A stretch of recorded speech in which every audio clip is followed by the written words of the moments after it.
Welcome to Integrazo. In this video, I'll show you how to connect this plugin with your product. You can find the plugin download link in the description below. Let's get started.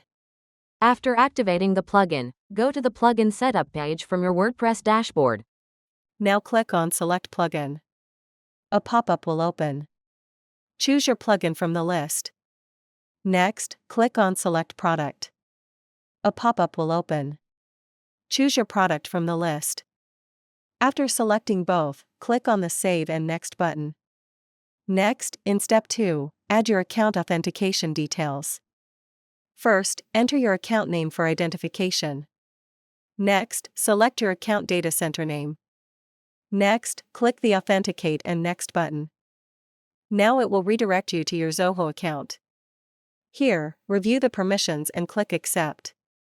After that, it will redirect you back to the WordPress plugin page.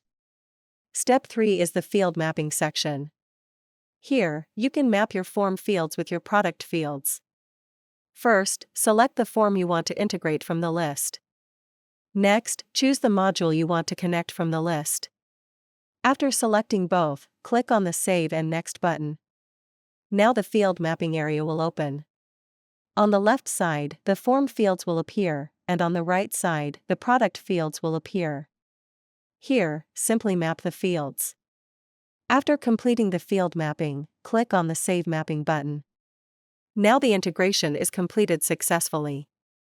Next, go to the Setup page.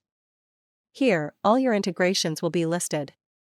You can enable or disable any integration using the toggle button. Next, click on the Logs tab at the top. Here, all the entries are listed, including successful and failed records. If needed, you can also resync the entries from here. That's all for now. Thank you for watching. If you have any questions, feel free to comment below. Don't forget to check the plugin link in the description.